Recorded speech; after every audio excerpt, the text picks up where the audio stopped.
whole healthcare industry is going to change dramatically in the next couple of years. To chronic disease management and the preventative aspect of care. AI can now understand the key clinical concepts of what's being verbalized in healthcare. Welcome to Leaders in Healthcare. I'm Dr. Jordan Vollrath, physician, entrepreneur, and chief medical officer for Cherry Health. We're talking about all things healthcare. Join us as we speak to innovators, industry leaders, and the people working to drive the healthcare system forward. Today we're talking to Dr. Amjad Kadim Saleh, or AJ as he goes by. He's a community family physician, a clinic owner, and a health tech entrepreneur in Toronto. AJ graduated medical school from the University of Ottawa and completed his family medicine residency at the University of Toronto. He serves a diverse population of more than 1,700 patients, and AJ is passionate about comprehensive family medicine and building an efficient practice.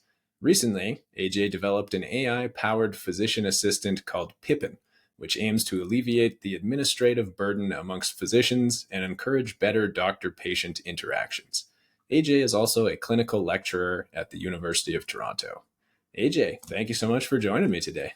Thank you for having me, Jordan. That's fantastic. So tell us a little bit more about your background. You don't look super old given the long list of accomplishments and qualifications here, like just the medical career, starting your own clinic, the technology company. What's the background? How have you gotten so much done in reasonably amount of time? It's interesting. It's like one thing leads to another. I didn't have like a roadmap for doing all of that. My love for family medicine started, in med school. In third year, I kind of figured out this is what I wanted to do. So I went out there. That was my goal, is to start practice. And then you learn pretty quickly that where you work, like the setting you're in, makes a huge difference, right? The kind of technology you have, the space, the support that you have.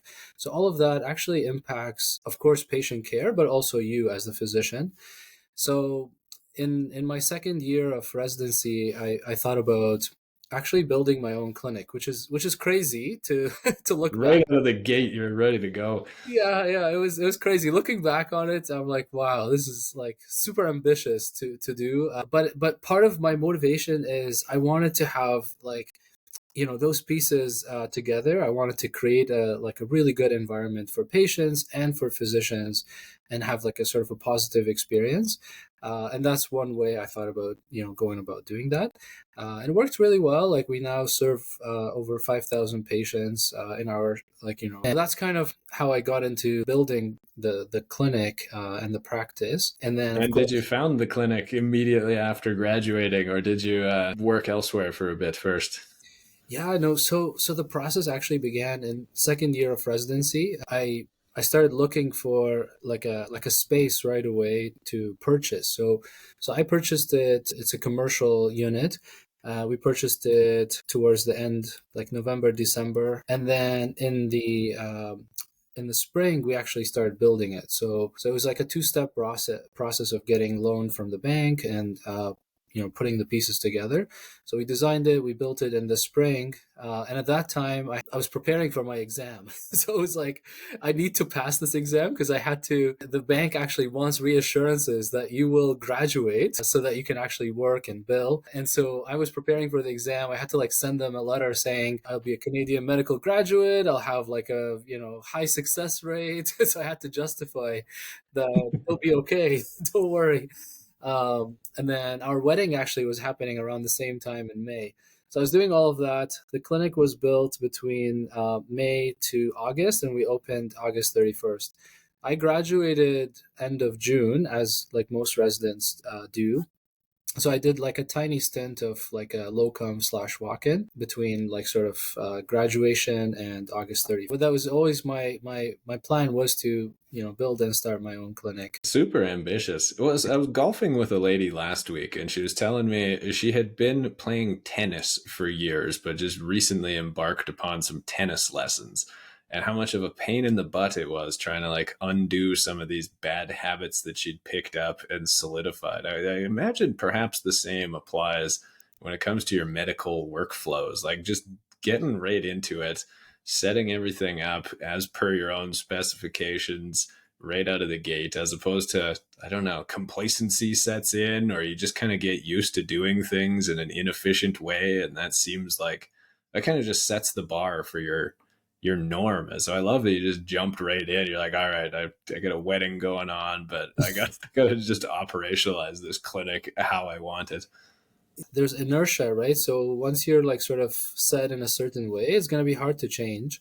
And of course, if you're, like working in a big organization, the process for change is really difficult. So you're right. Once you have the staff salary, it's hard to sort of say, I'm going to take this risk to, to build my own thing. And I might have like, a dip in my revenue, right? And I think that was part of my calculation, is that I needed to get this like sort of organized. Like I love like sort of building like a good environment, and like I was really trying to make most of the technology and the workflows, like you said, like sort of figuring out, well, how do I have like that good efficiency in my practice? And so I had all kinds of like templates and custom forms and like tips and tricks to make sure I run an efficient practice.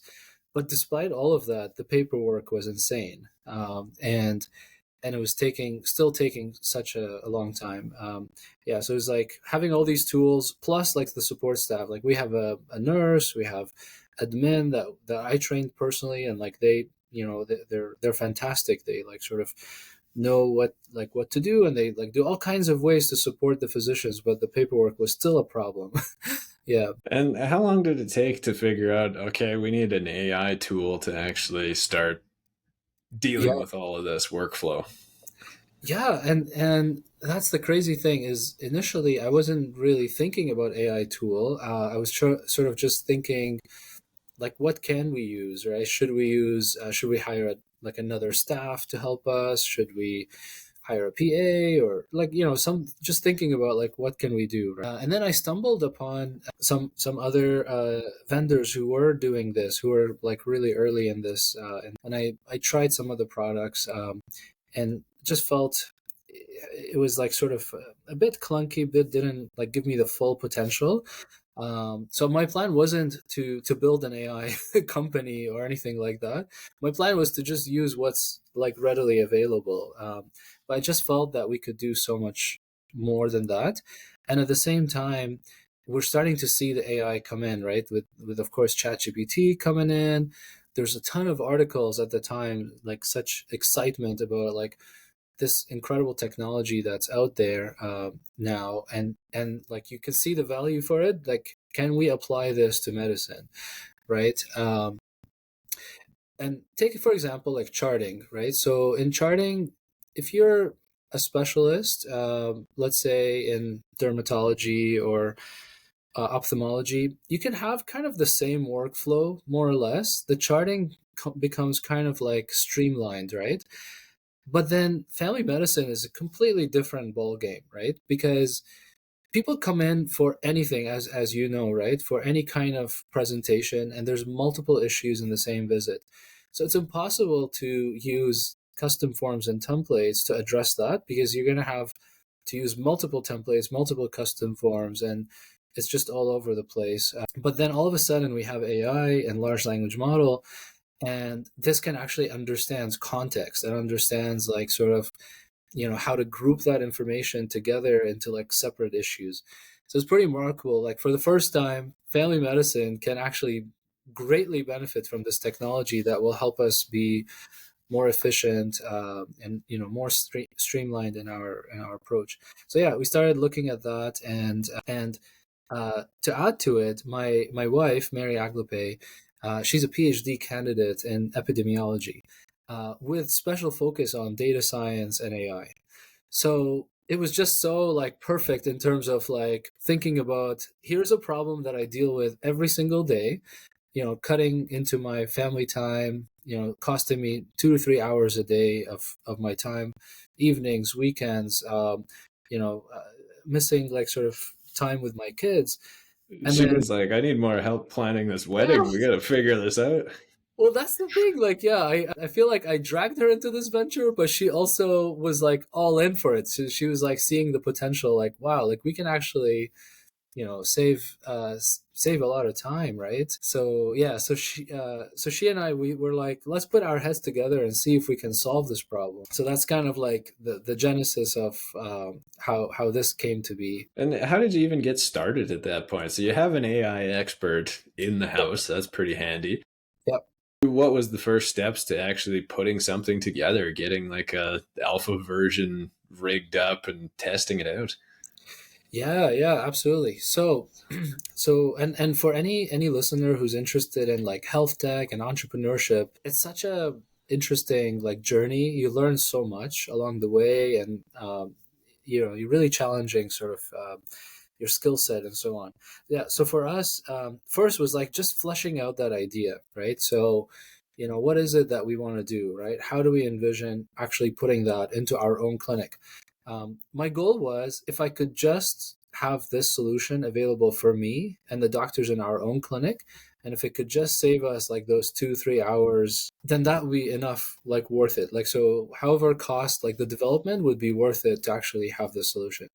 So first we fleshed it out, and actually our first hire was to hire a legal team, right? So we wanted to get the privacy issue addressed from the very beginning, to like have it as part of our design process.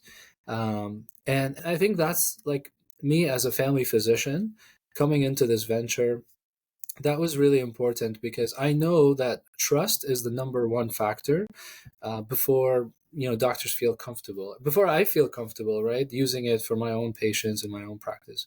So yeah, our first step was actually to hire a legal team to make sure we're doing all the privacy related features, and this team specializes in privacy and health data laws. So that was the first thing. The second was we actually designed it, like we designed how it would look like. So this is where I'm saying like you learn a lot about these tools available. So I was using something called Figma, which is like a design tool. So Mary and I were looking at like our vision, right? So we designed like how it would look like, a rough, like sort of a rough kind of graphic, and then we actually had documentation that goes into all the details that we want to target. So it was like a crazy long document, something like 80 pages long, of here are the requirements that we want to do, right?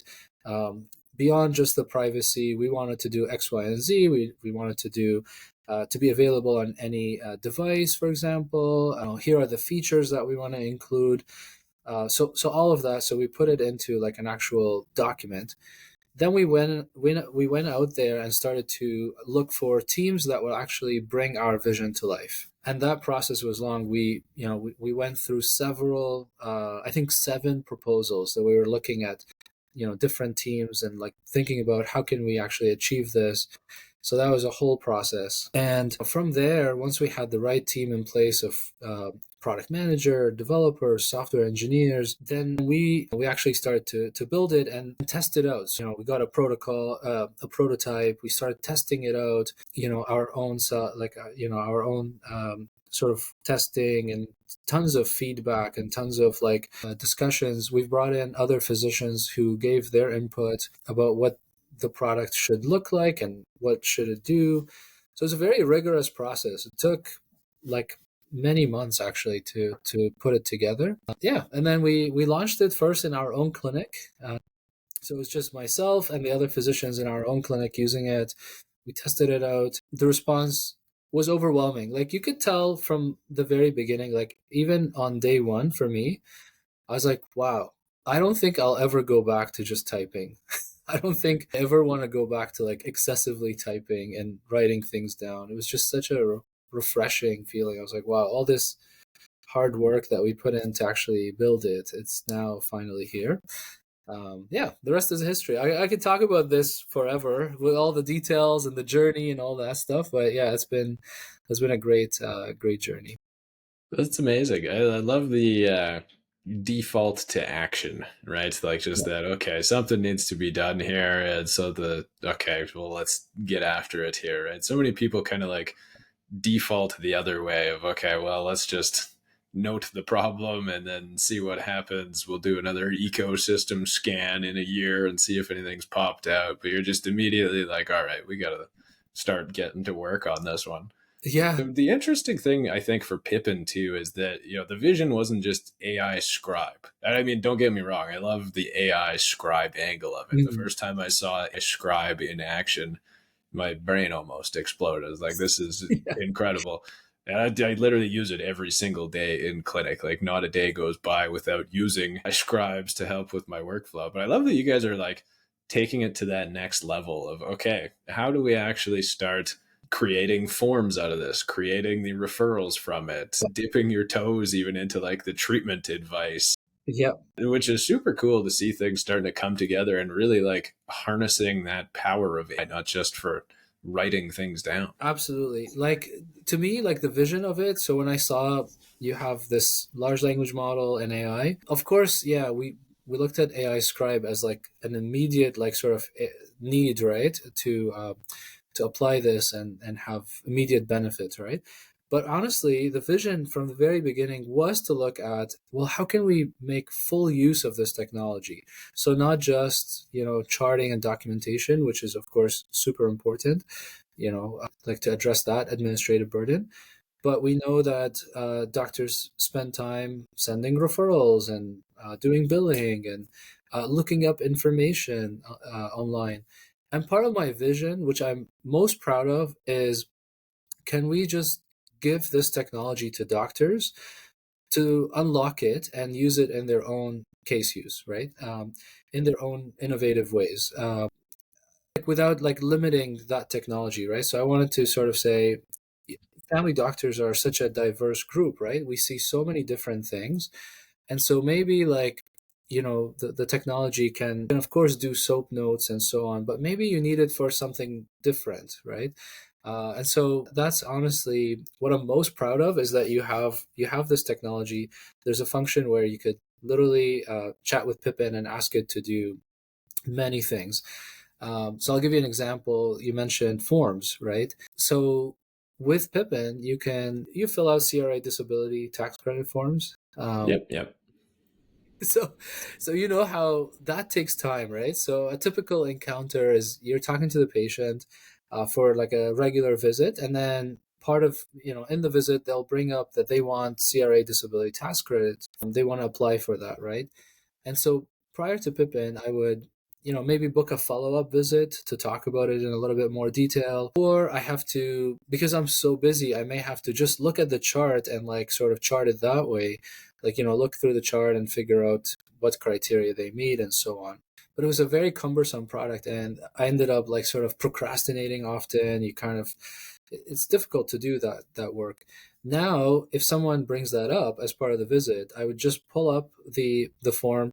I'm already doing the scribing to document the visit. I'll look at the form. I'll ask them some questions, and I'm just already using Pippin to document it. Then I can actually ask it to help me fill out the CRA disability tax credit form, and it'll give me like that text, right?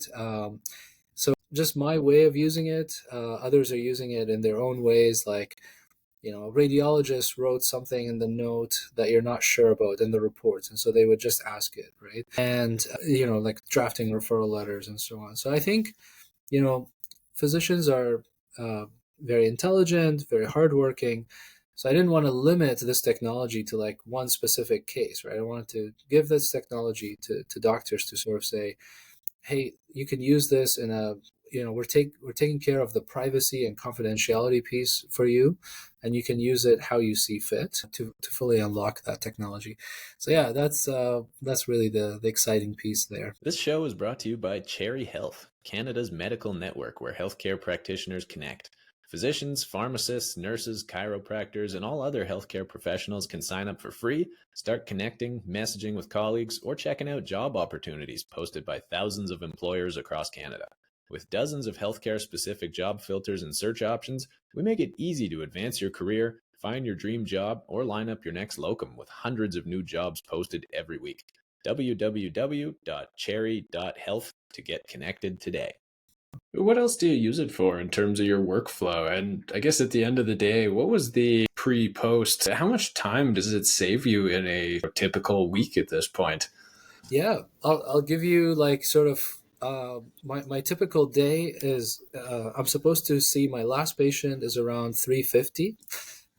So I'm supposed to be done my encounters, let's say by 4:15 I should be done, right? I was not leaving clinic till 7 p.m. Just doing charting, right? So that was like the problem. That's when I was like, I need to do something about this. So it was taking 2-3 hours a day. Now my last appointment is still 3:50. I'm done by like 4:30, right? So it's at least saving me 2.5 hours of charting time. So yeah, like, and that's just the AI, right? I used to also like spend a lot of time on referrals. Now I'm actually doing it because I'm getting the charting done on time. The referral process is much faster for me to complete because I'm able to get it quickly that same day. I'm getting things organized and ready to go. Whereas in the past, I had to like save them till end of the week before I can process the referrals because it was just impossible to do. Um, yeah, yeah, Was it takes so much time to then just format it, and you're dealing with the exact same information as you did with the patient during the history taking and the exam, but now you're just like, you know, moving it around, formatting it a little bit differently, adding a heading onto it of, this very pleasant 60-year-old lady, right? And it's just all stuff that's like mindless and does not require much of a medical degree. And so it's amazing to see there's technology now just automating all of that in between work between the actual like challenging part and then just getting it out the door to the correct person. absolutely. Yeah, like, yeah, absolutely. Again, back to sort of like a typical encounter, you have patients are bringing up three different things, right? Like referral is just one of the items. They might, you might have done some counseling about results. They're maybe coming in with new symptoms, and then they bring up another issue about a referral. So you're talking about different things, and then you can't do the referral at the same time because you haven't even done the charting yet. So it was really challenging. And then you go back to the note later on, and you're like, oh, I need to do send a referral. What was that for? And then you're looking through the chart. There's so much inefficiencies, right? Now with this technology is from the transcript, it pulls just the right information, right? So if it was related to dermatology, it will just pull that physical exam findings, from the note to create that reason for referral. And so just like it just pulls that information, makes it so much, like you said, streamlined. Tell me more about the actual diagnostic treatment information side of it, because I think this is the first time I've come across an AI Yeah. tool that's actually like crossed that bridge of, okay, like, have you considered this and Yeah. this during the actual patient encounter? How did you get to the point of incorporating that, and how did you actually go about doing it? Yeah, yeah. So we have those two features. One is to give a differential diagnosis, and one is to talk about treatment options. So I'll first preface by saying this is not meant to replace the clinical judgment of the doctor or your clinical acumen, because those are foundational, and you as the physician, you're seeing the patient in front of you, you know all the details about them, right? Um, so it's not meant to replace that. But as a helpful tool, you have to look at what is currently available and how is this technology maybe adding to the existing tools, right? So let's say you have a difficult case, right? And you're not exactly sure what this is. This is not a straightforward case. This is a little bit challenging case. You're not sure. You're just wondering, am I missing something? Should I be thinking about something else? What else should I do, right? And you think about like what are the available tools available to us to actually address that problem, right? So of course, people just Google stuff, right? So they'll just Google the different symptoms and try to get information that way. Doctors Google as well, right? And the problem, of course, is you're gonna get non-specific, non-relevant results, right? It takes time to actually get to the right place. The second option is, well, can I use up to date for this, which is like incredibly helpful resource. I use up to date. The issue with up to date is that it gives you a differential of one symptom, right? So it will just give you a differential of fever, for example, or earache, and it will give you a differential for earache, right? But it doesn't actually look at in natural language, like if the patient is presenting with X, Y, and Z, let's say TMs are normal and so on, like what does that mean, right? So it doesn't understand that, it doesn't have that capability, right? And then obviously you have to go through different articles to get to the right information, right? So there's challenges there. Third option I've seen people do is they just post it on Facebook or WhatsApp, like in a WhatsApp group for doctors or a Facebook group, and they'll ask colleagues for help on what this could be, right? And, again, helpful, but then there's privacy concerns of like just posting it in a like public forum. And then it really depends on time of day, right? When maybe you'll get the answers, maybe the answers are not very helpful. You might get like a million different responses, but at the end you're left with not knowing exactly what you should do, right? So anyways, all of these are what we currently have. So I thought like, well, why can't we use this technology to give us like consistent, relevant results to just think about like, what could this be? Have you thought about X, Y, and Z, right? So that's exactly what it does. So it looks at the transcript, the note that was generated, and then it will give you, for example, potential diagnoses, like the common ones. It will give you a differential on the do not miss, right? So like you don't want to miss, for example, pneumothorax in a chest pain, just as an example, right? And so, yeah, so I think as a toolbox, like this is really helpful. You get that like really, easily, like sort of as a way to get that differential diagnosis. And the other feature is the treatment options. And that one kind of in a systematic approach talks about, have you thought about lifestyle interventions, right?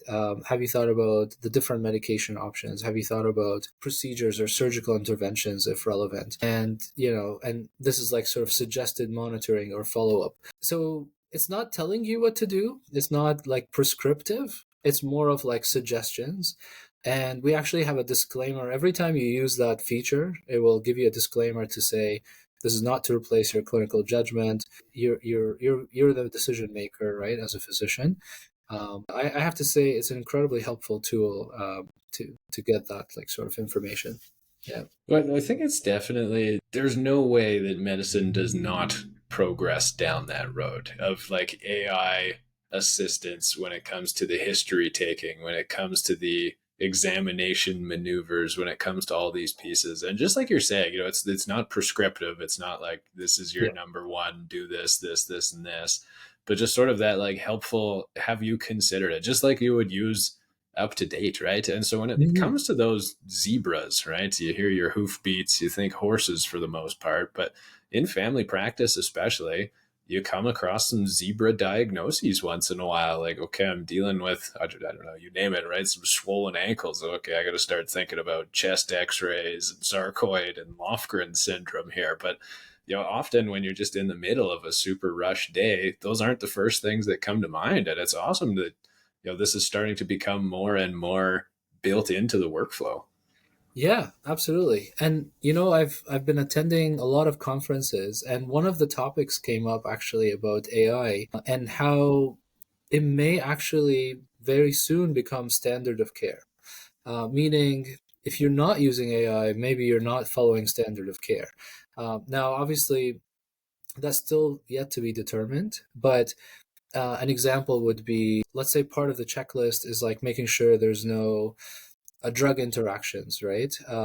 And if the AI can capture that, and it, there's evidence and studies suggest that using this is like super important in a particular scenario, and let's say you're not using it, then you become sort of liable. So it's interesting, right? That, like you said, we're maybe moving into that direction. And even, I mean, you look at like notes, the charting with AI is so detailed, right? It fully captures the encounter, and that, I think that's going to elevate like sort of so many things, like our research, so yeah, I'm excited about that, what that will be. Yeah.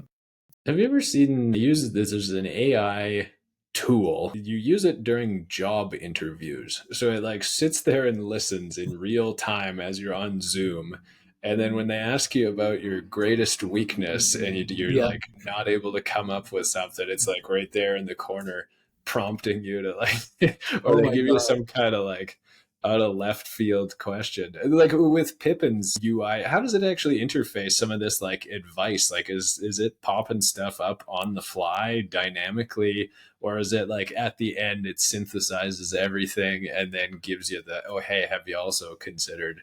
Oh, yeah, good question. No, it's only when you request it. So if you're just using the scribing feature, so you're just trying to get your documentation right, it doesn't like suggest kind of things like that. But there's like a specific like feature, a button that says differential diagnosis. So you would then, after you get the note, you can just click on that, and then it will give you a differential. You can also access it through the chat with Pippin. So you would put in the case, let's say 35 male, atypical chest pain, so on. So you just like write the pertinent information, and then you would click on differential diagnosis. So yeah, so it doesn't give you that information sort of automatically. You have to like sort of call upon it. And the idea behind that is, I don't want to burden physicians with giving them a differential if they're just seeing straightforward cases that they feel like, you know what, I don't really need to see this. I'm comfortable. Like, right, somebody coming in with a simple UTI, like we know we have the training to sort of know to rule out pyelo, right, as part of our process. So yeah, so it won't just automatically give that to you, but if you call upon it, it's a tool available to you. So you pull up that tool, it's available to you. Very cool. And so how long has Pippin actually been out in the wild now for? Yeah, so we launched in our own clinic May 1st, and then we launched it system wide June 10th. So we're fairly new, but the response has been amazing. Physicians are sort of like emailing me to say this has been like game changer, saving me so much time. They love it. So it's been really exciting to see that, and it's like really invigorating and energizing to sort of say like I'm actually helping my colleagues, right, to address this problem. Yeah. When you get the feedback, it's really encouraging. Those Yeah. long nights of just working for your whatever hour in a row, and you're pulling your hair out. Like, yeah, it's Yeah. really nice. It warms the heart when you get some good feedback coming in. Yeah, absolutely. Like kind of what you did with Cherry Health, right? Connecting clinics and locums and creating that amazing community and seeing that great success, and people are, like using it to actually find jobs or find support for their practices when they're away. Like that's incredible. So kudos to you, Jordan. Well, thank you. Likewise, likewise. So it's nice to meet, other physician founders. It's not like a super huge community. There's definitely a few locally here in Calgary. Yeah, But even then, it's like rare and few and far between you actually get together and get to talk with other people in that same boat. right. Yeah. That's exciting. How did you actually get going on the business side of things? How did you take it from being, a tool and a pet project to, okay, we need to actually make this commercially available? And you mentioned starting right away with all the privacy and legal side of things to make Yeah. sure that things are compliant. How did you actually get going on commercializing the technology? Yeah, absolutely. So part of the reason for that is, of course, you can build a custom tool. It's very expensive to build a custom tool, but people do it. So you can build a custom EMR or a custom tool, and it will be good for your purpose, but only for a short period of time because the technology is going to evolve, things are going to break down, and so we knew that we probably have to scale this because we want to continue evolving it, right? You need to continue to develop it more, add more features. So part of our vision was, let's do this right? So get the legal team to make sure we're doing all the privacy in place. Let's get let's put together a team of incredibly talented people. Myself, I'm not a technical person when it comes to like coding and so on. So we needed like a technical person, right, or a team to help us. So yeah, so we brought together this team to actually bring our vision to life, and continue to develop it and add features. So even since launch, we've added additional features. We've made improvements.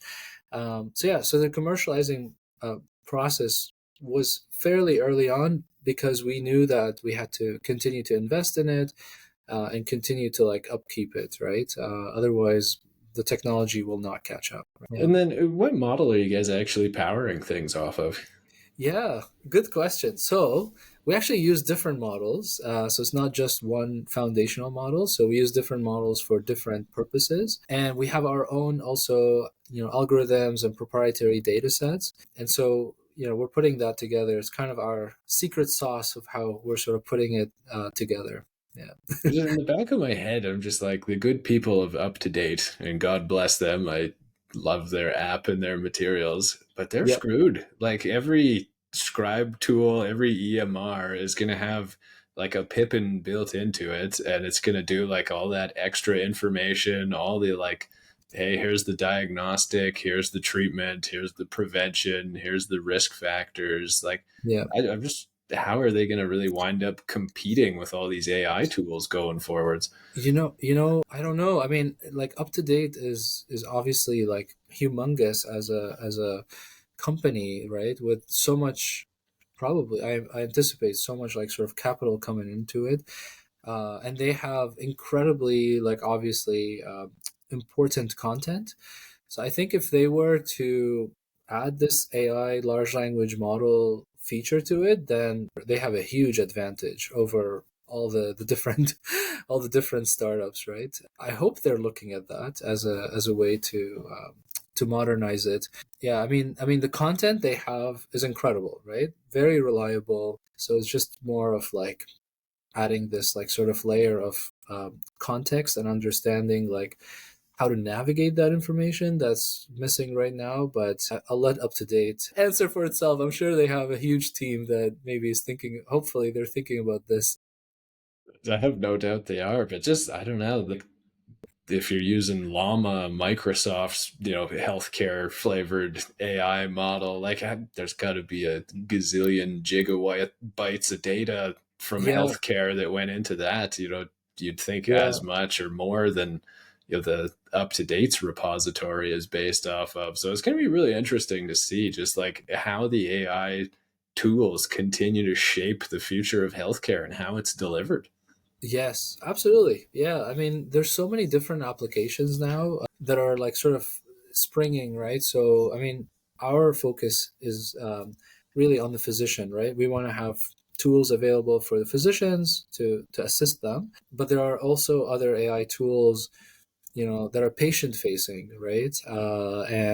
And more of like kind of customer service, right? With like the chatbots and so on. So there's many ways to address like these different problems. And yeah, we're really still at the very beginning, I would say. We still have so much more that we can do. How do you envision things going forward for Pippin? What's the next steps then? Yeah, great question. So I think, I want to reach out to more physicians. I want, more physicians to know about us, to try it, to see like the accuracy in our scribing. So we have like, yeah, we have 93% accuracy. We've updated our models to be even faster. So I'd like them to sort of, dip their toes, see does this help me, right, with my administrative burden, with the charting and so on. I'd love for them to try the other features too, and hear from them. So yeah, for Pippin, we're hoping to scale, reach more physicians. We are focused on family physicians. I think me as a family physician, I really want to to have like speak to like the problems, the pain points that we see as a group, and then from there, there's so many things. So I joke. So Mary, my co-founder, I talk her ears off about like all the things I want to do with this technology, right? Forms and inbox management and patient facing tools, right? But we have to do like one step at a time, and focus on like sort of having one feature at a time and do it really, really well. So follow our process, do everything sort of right. But I'm really excited. There's so many things I want to do. Yeah, so time will tell how we approach all these. Yeah. Awesome. Okay, well, if anybody hasn't checked out Pippin yet, or if you just have not used an AI scribe tool in your practice in general, you are making a grave error. Just the amount of time that can be saved, the amount of like unnecessary wasted minutes, Yeah. hours, over the course of a year, it's probably on the order of weeks of your life that you're just like losing to paperwork. Definitely check out Pippin here. Well, I guess AJ, last question then. Your number one wellness tip. How do you keep yourself going? How do you keep your head screwed on straight? Ooh, that's great. So I personally love road trips. So it's not like physical heavy, but I love just the idea of like getting out there, leave the city, nature, sightseeing, just step away from the fray a little bit and clear my head. And so I take every opportunity I get to go on some of these like road trips. That's my go-to these days. With all the time that you're saving, not having to waste it charting, getting out there. That's right. That's right. Yeah. Awesome. Well, thank you so much for joining us this afternoon. Really appreciate it. And thanks for sharing about Pippin. Thank you so much for the opportunity, Jordan. Thank you. Have a good one. Thank you for joining us this week on Leaders in Healthcare. If you enjoyed this episode, please like, subscribe, or leave a comment. And if you found this episode helpful, don't forget to share it with your network.